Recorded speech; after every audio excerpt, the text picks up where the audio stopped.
industry. And what most of us don't know, or we haven't researched, we only know Henry Ford for actually creating the billion-dollar Ford Motor Company.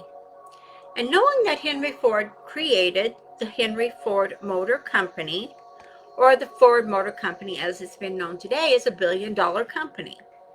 So a little bit about Henry Ford that you may not know, and this is some reasons here I'm going to share with you as to why he has a legacy that people don't realize, and if they learn to follow this legacy and maybe learn more about it, they could get better and better at what they're doing in their lives. So in this episode, we're going to talk a little bit about Henry Ford and the legacy that no one talks about.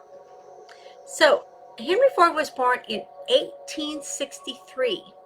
And he was a farm child. He was born on a farm.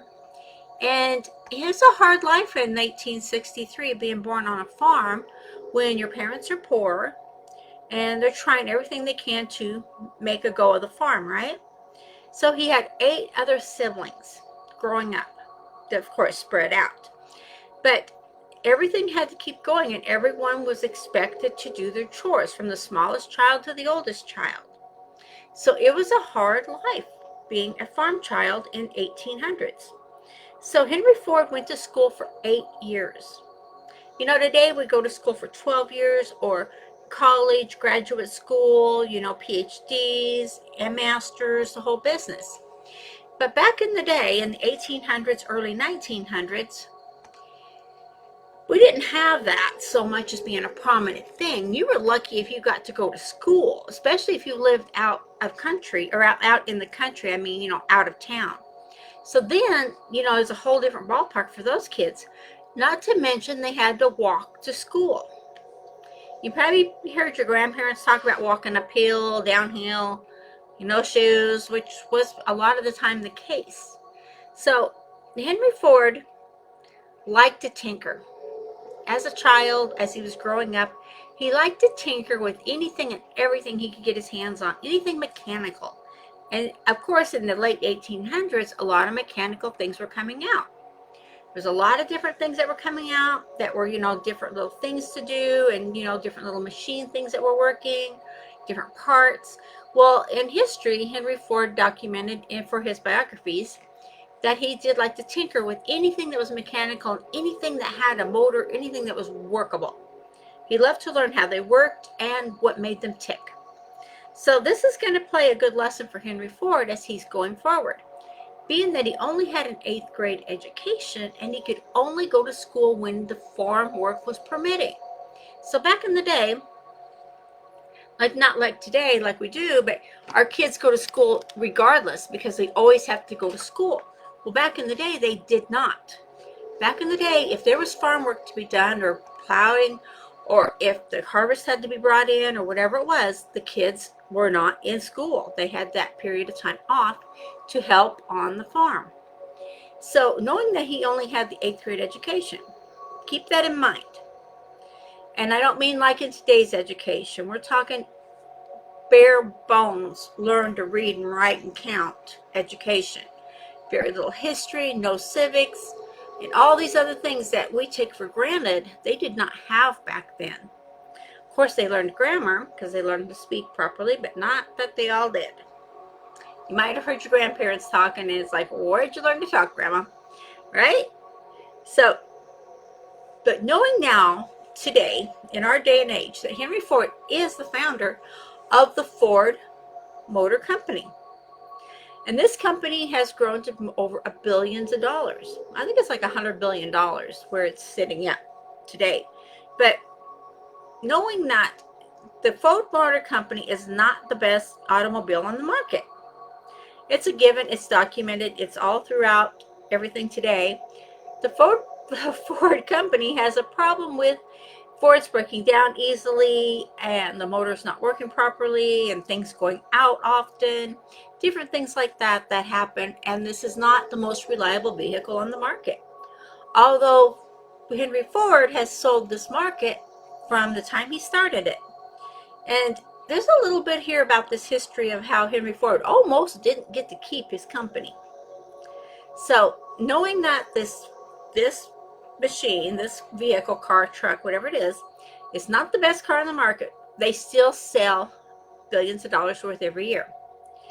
So looking at that, and you know the growth and profit of a company, but some people are willing to buy a Ford and some people aren't. It just depends on your preference and what you like. No judgment. But the Ford company, back in the day, I believe it was in the early 1900s when this all came about, is a growing company, and it's sprouting its wings, and it's getting more and more and more cars out on the road. It's past the Model T, and they've made some momentum. Well, several people, upstanding people evidently, in the Ford Motor Company at the time, decided that Henry Ford was not an educated man. They were all more educated than he was. And that he was incompetent to run such a at the time, multi-million dollar company. That he was not competent enough to run this company, even though, keep in mind, he started this company. He worked on the sales floor. He worked on the production line. Henry Ford started the actual production line in the world. He created the first production line to market anything. We use production lines for everything now. But Henry Ford started the production line. So, but the point here is, backing up a second, is these people, these men in the company, decided that they really know everything else about how to make these cars, how to make these trucks, but Henry Ford did not know because he did not have the education.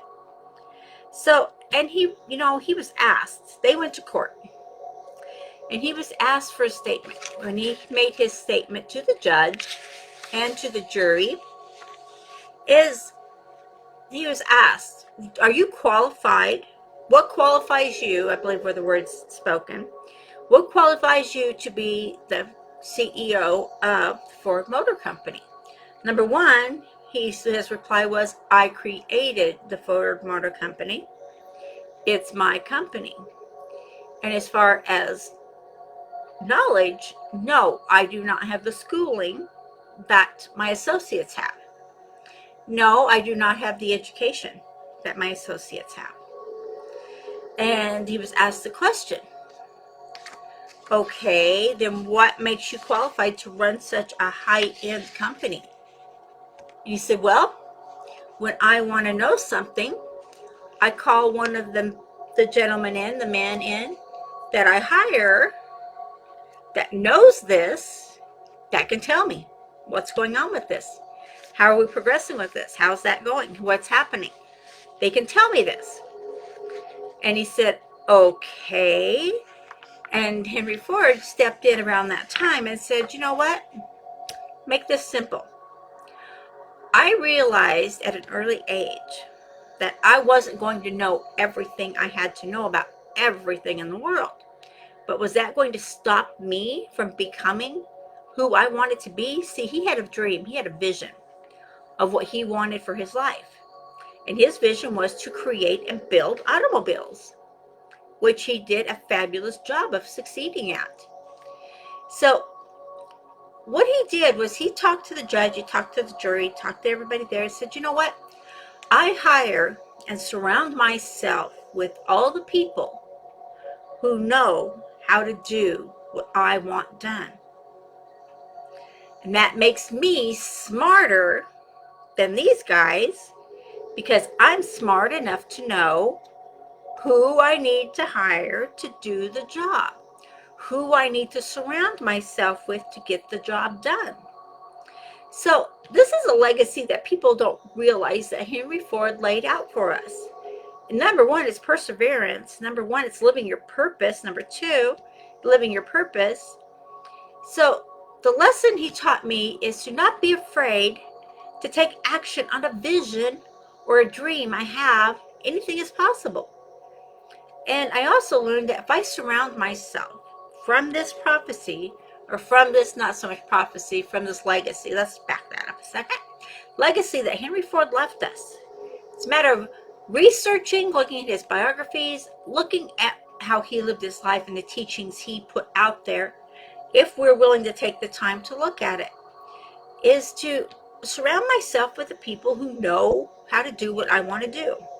So number one is do what you love and make you happy. So I learned from Henry Ford, always do what you love and make you happy. Because if it makes you happy, you're going to do more of it and you're going to be more committed to it. Number two is you don't have to know everything or how it works. Keep your vision and surround yourself with the people who do. If you surround yourself with the people who are already doing what you want to do, or maybe you're surrounding yourself with the people who know how to create what you want to create, then you learn from what they're doing and they can teach you if you are so choosing to learn that. So when I read through several books of Henry Ford's biographies and his lives, and I seen a picture unfolding of a hard childhood, of a young man who wouldn't give in, who, when the family lost the farm and they were forced to move to town, he never gave up his dream of wanting to be, not just to be somebody, but to create something that the people were going to use, that was going to benefit humanity, that was going to help people. So when I learned and I read more and more and I studied more and more on what he was learning and what he was doing throughout his life, and he passed away, I believe, in 1947. And he was 83 years old, if I'm not mistaken. I might have that wrong. So it might be 83 or 86. I'm thinking it was 83. I don't remember quite that yet. So, but I learned from the skills it takes to do things. And when you learn these skills, you can also benefit more if you surround yourself with the people who have the skills, even though you have skills, who have the skills that you don't have, and you have a dream of what you want to create, then by all means, why let not knowing something hold you back? I love to learn things, and I love quantum physics and quantum mechanics. I'm all about that because it's energy, like attracts like. Whatever we think, whatever we feel, we project out there comes back to us. No matter what, it always happens that way. So what I learned from Henry Ford was those few simple steps. Do what you love and make you happy. And you don't have to know everything about everything. All you have to do is have the vision, the dream, and surround yourself with people who have the knowledge or the skills. So when you do that and you're learning all these things, I am so grateful that Henry Ford took the time in his life to make these steps. Not just that, but to document it. Because otherwise, how would we know what it took for this little farm boy of 8 siblings with no money learn how to build a billion-dollar company from a passion, from a dream? So the more I do and the more I learn every day in growing my business, I've learned how to take these steps that he's shown us to grow my business to exponentially to where it's happy, it's healthy, and it's profitable. So I learned to surround myself with the people who know what they're doing, surround myself with people with skills, learn what I can, but if I need to go to the next step or I need to go a little further, by all means, I always and forever look at my skills and look at the people around me who have those skills and take it to that level. So I can keep going further and further and further by hiring the people, by surrounding myself with the people in our team. Yes, there's people on my team who know a lot more than I do. That's why it's a team. We're here to help each other. That's why it's a group, a tribe. We're here to help each other. Why not take that step to help each other, to grow, to prosper, because there's more than enough wealth to go around.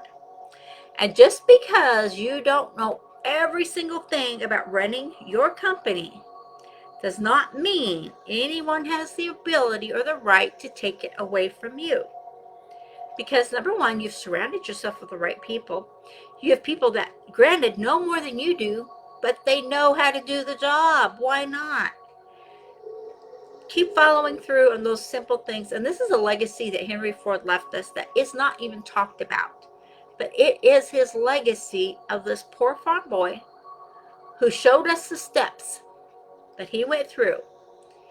It's a lot longer than this small video we're doing right here, but it is in depth. study him. Look what he did. And look how you too can be that person who goes all the way, who is successful. Okay? I know you can do it.